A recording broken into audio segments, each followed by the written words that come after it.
So today we are looking at this Mega Rally set unassembled.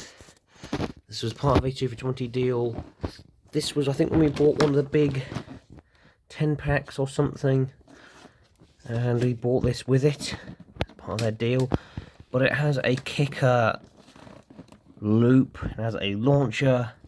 It's mostly the loop that we're looking at, although I guess this exit with the flag section as well, actually, because that will give us some good way of possibly synchronizing timings.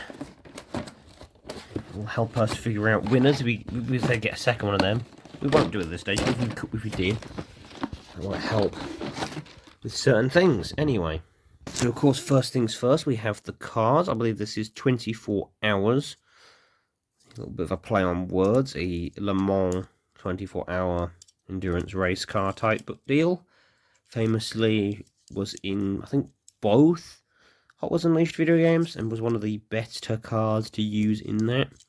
One of the sort of competitive cars in terms of stats. And the racing livery here is honestly kind of cool. It's got some stickers, well, I say stickers, it's got the sort of brandings on it. I think this is sort of in-universe Hot Wheels brands. It does look nice in black and red, although I think the blue makes it looks a bit weird. You know, you've got gold, black, red. Should have just kept with that, to be honest. Rule 3, you know. And then, of course, we have got High Voltage, a car that started out as an Accelerators car, specifically. I believe these even used to be an openable canopy section, maybe? Be wrong on that. It's a very basic, slightly Art Deco-ish almost design on, well, not particularly that number anyway. An interesting odd little motor. Used to collect the variants of these way back before I gave up on doing that. We have a launcher piece, of course. This is a different type of launcher, so normally I have a launcher sort of like set up with the elastic band underneath. But this sort of just goes like that, and then locks, and then you press down on there. And then it does the thing. It's as far back as it will go. And it will, of course, not do anything. Maybe. What? Huh? Okay, set it to the maximum setting, and then just whoosh, you get the idea. So setting 1, setting 2, setting 3, quite clever here. Seems legit. And I think this goes as part of the loop. It's just a Hot Wheels shaped thing. I think this has stickers on it, which we will apply. And it goes on top of the loop. We have some orange track pieces and some curved black track pieces. I like this colour, actually. I think they should do more black track, actually. Very sleek. We have the ending flag here. I don't know how this connects just yet, but the ending flag section. It's actually interesting, so it doesn't use that type of thing you see over there. It's using a much more plain type of connector, which I think might actually be better than that more modern type, to be honest, because this might actually work with older stuff as well. Because you see on this type of track, it doesn't have any of those hard, semicircular grooves like some of them, all the track pieces have, which is pretty interesting. Although I guess this won't work with the old track because it has these little bits in the middle, whereas really old track didn't have even that. So, anyway. Although it is perhaps rather bizarre that this midsection does, in fact, have the groove section in the middle, which could be awkward, because although some cars will catch on the middle bit, it's not good when it hits the funny new track piece setup, which is a little weird. Some odd design choices here. Anyway, the loop is in, at least. I believe that these sections, as you see on the box, are actually to rest your corner track pieces on to elevate them so they can be more like banked turns, by the looks of things, which is pretty interesting. It's a bit of small elevation. It doesn't really work if more pieces can be suspended above the ground, but some elevation is enjoyed. So we're using a bit of our McDonald's track to make a fairly concise small circuit here, with a basic launcher and that boy. And we'll have a look at how this goes, shall we? Now, of course, before we can put our new tame racing drivers on the track, we must, of course, test with the Stig in the Watt 42, obviously. So the kicker does, in fact, work. Gives it a nice kick through the loop, even if it's not got a huge amount of power left. And that's just enough to coast it round there. But what if we gave it some more power? Ah, okay, this isn't like this track piece all that much. Alright then, attempt number 2, this time with a better piece of track for the job. Ah, did I set that up? Third time's the charm and all that? There we go, kicked round and that was much faster. Now imagine if there was a jump, sending that guy right into that, or possibly even through that end. No, not quite. Not quite the right angle, I guess. But still, that's pretty cool. Might as well yeet the others in. Very nice. I'd actually really like that really windy corner, actually. I might actually wind up, possibly taking that as an idea through. Maybe, I've got an idea. So I've revamped the track a little bit. Now we have an overhanging bridge. Using those little other pieces, and a piece of my track of my own collection, because I couldn't be bothered to put in this for some reason. And that is kind of the same size of track, but not the same shaping.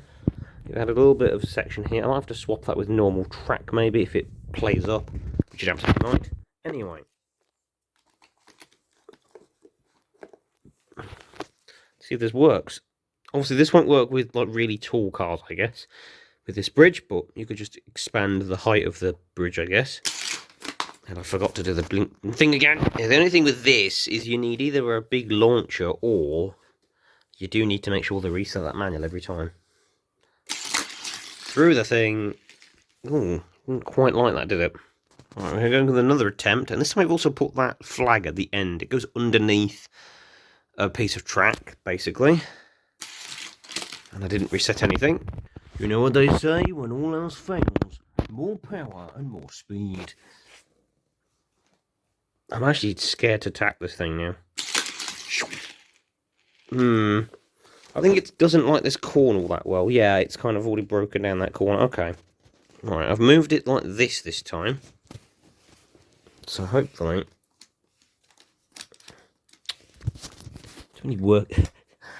Too many moving parts already, and there's only 2 of them. Alright. Okay, kind of messed that one up, I think. The other vehicle will also be better at doing this.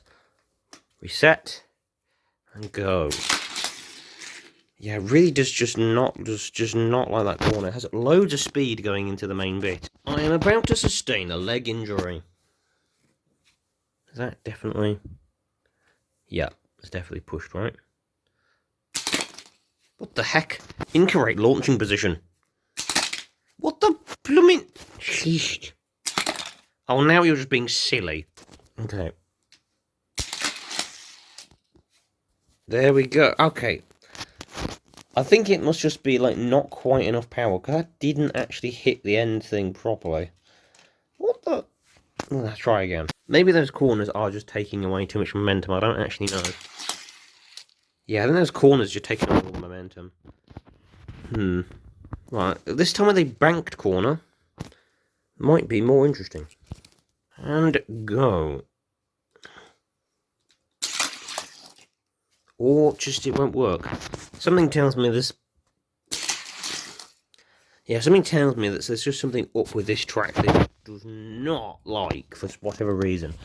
And I've tried to use those supports, and they've not really been that effective at being supports, because they don't have any... If they clipped onto these, if they clipped on, there was a way that it clipped in, much better, but I don't think they actually do. I know I should have looked at the instructions, but who does that anyway? I'd have no intention of putting it in the default position, but if you look here, it tells you how to put everything together, but I don't think it tells you that... Yeah, it just says slip it into the middle, but if you slip it into the middle, it doesn't actually connect anywhere properly. It just kind of does its own blooming thing. But you slip it into the middle, it doesn't really clip in at all. See? Not clipping, like at all. Don't know what I'm supposed to do with it, to be honest. It's not really playing ball with me. See that? It's not secured at all. I don't really get why.